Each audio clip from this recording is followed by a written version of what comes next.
All right, so I am going to start off my discussion. I had chapters 1, 2, and 5 was my assignment in our group. But I would like to just first of all make a comment on a couple of the things that Kamden and Austin touched on. Kamden, a little bit towards the beginning of his discussion, kind of talked about getting rid of that stuck feeling, of the feeling where you feel stuck in your job and you feel like there's no growth. Or potentially you've spent a long time learning a specific industry and you don't feel like you can ever move on because you've already spent all this time learning all you can about this particular industry and there's nowhere you can go from here. And he talked about hobbies. And I really like that because in the example that he shared, it highlights that hobbies can eventually, somehow, if you work towards it, they can begin to bring in income, right? And it could potentially be another pathway for you to explore a different kind of career. And I definitely feel that as well in my industry. I've spent a long time getting to know a lot about the security industry, but I'm not sure I want to stay there forever. And it's really easy to feel stuck. One of the jokes in the security industry is every time I go to a show and there's somebody who's been in the industry forever, they always say this is the industry that you can never leave. Once you're in the industry, the security industry, you never leave. And I don't want that to be me. But I really liked in chapter 5, there was a guy named Chung, Chung. I'm not sure if I'm pronouncing that correctly, but he actually, upon exploring a bunch of different internships, found that his hobby of helping his friends discover how to have a better mindset about finding the perfect job and finding a happy life was actually able to turn that hobby, something that he loved so much doing, he actually ended up turning that into his career and went back to school and got a degree in career consulting or something like that. And that's what he ended up doing. So you never know. If we can keep an open mindset, our hobbies could potentially become what we do for a career. We just have to have an open mindset. And Austin, I loved right out the gate, he just said choosing happiness is it really is a choice, right? It's something that doesn't just happen to us. We don't just wake up one day and we're in the perfect job and we're happy, right? The perfect job doesn't exist, and happiness doesn't just come along by chance. But I loved how he said balance is happiness. I think that that's something I personally struggle with. When I'm at work, I'm doing my job and I'm working, but when I'm at home, sometimes that's all I can think about still is work, work, work. And sometimes that's all I do.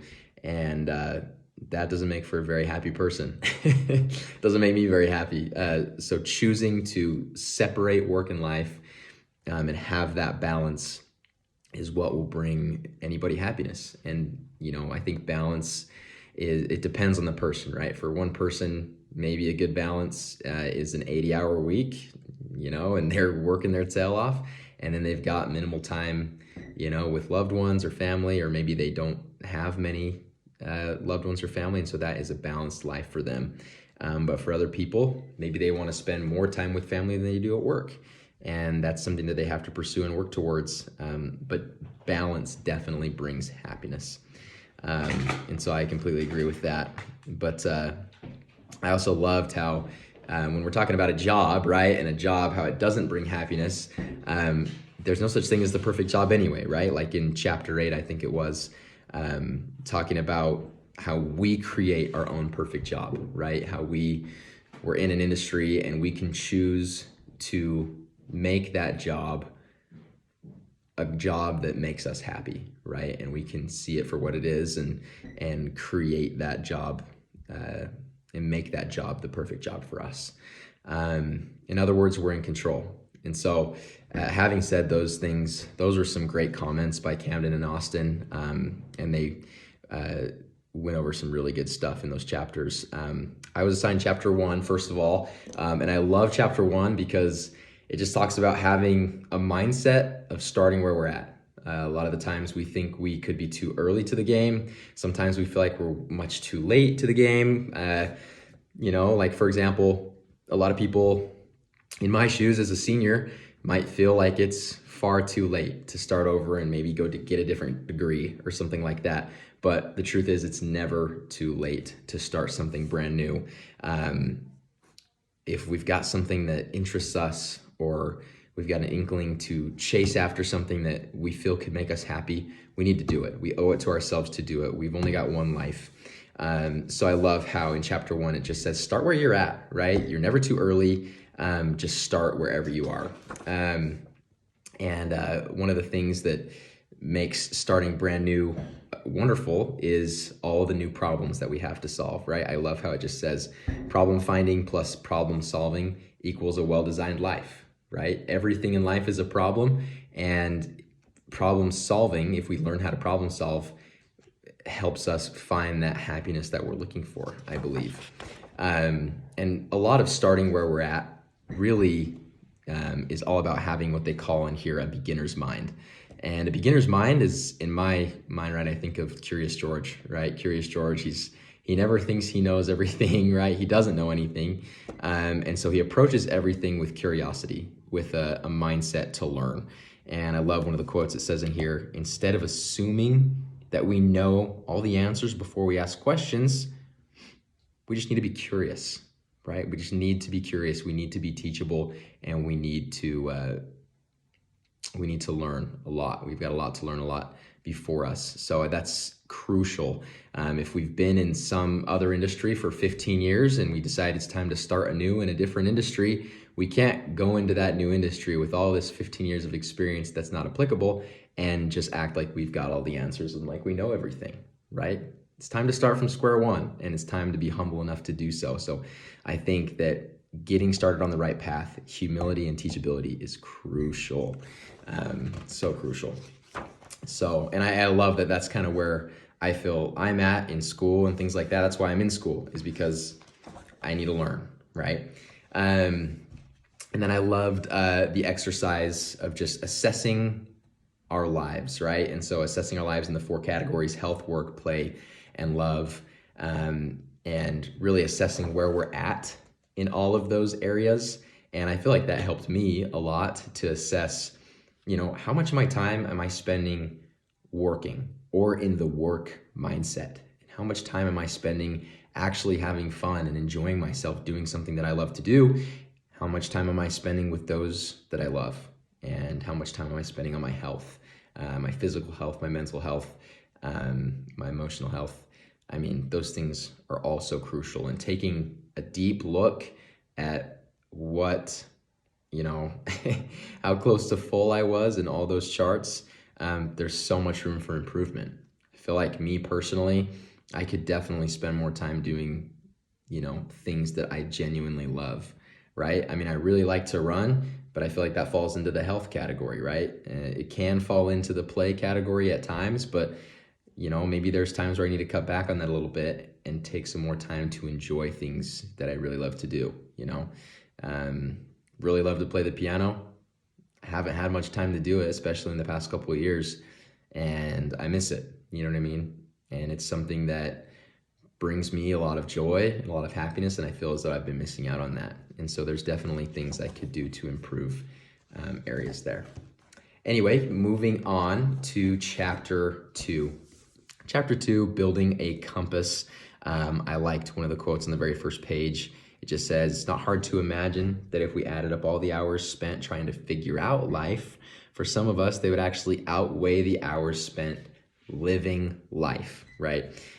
Really living life. And so this chapter is all about the idea that obsessing over life and creating plans and following plans, that's not living life, right? And even if we've got a perfect laid out plan for this month, this year, the next 5 years, that doesn't mean we're going to be happy, and that doesn't mean everything's going to go according to our perfect little plan. So essentially, even if things go wrong, we've got to have an attitude where we go with it, we adjust accordingly, and we find happiness in that journey, right? Happiness doesn't depend on whether or not we can execute our plans perfectly, because that's just never going to happen, right?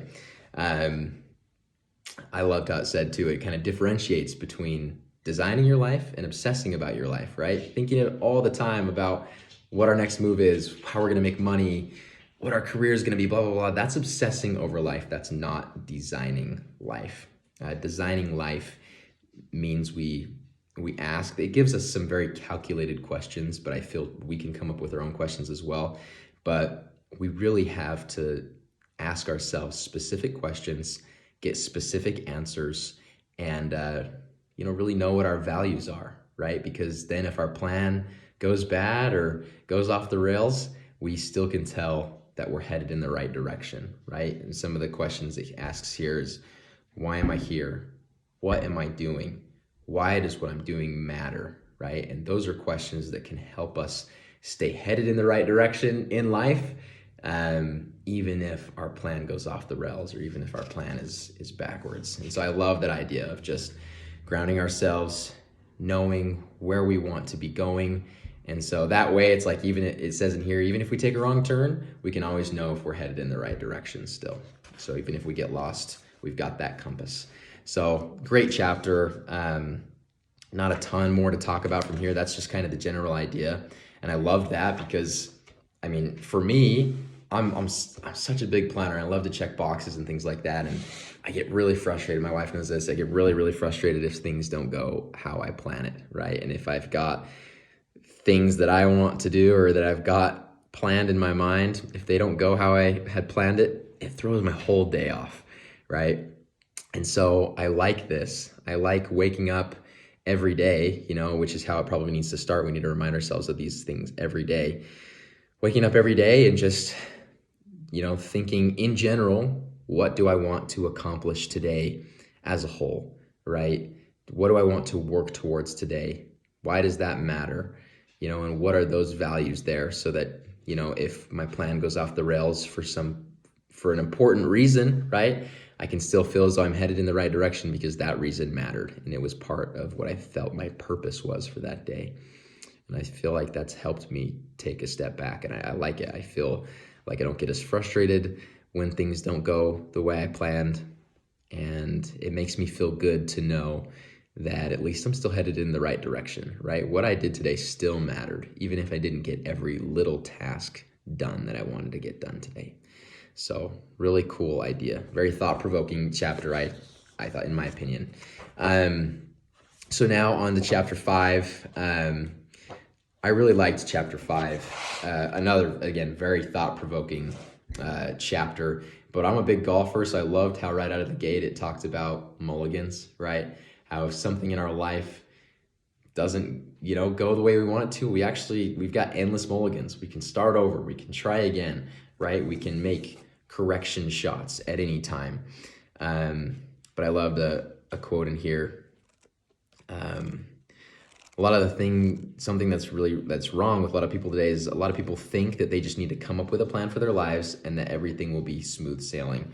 But that's not true, right? A lot of people think that if they only make the right choice, the best choice, that they'll have a blueprint for who they'll be, what they'll do, and how they will live.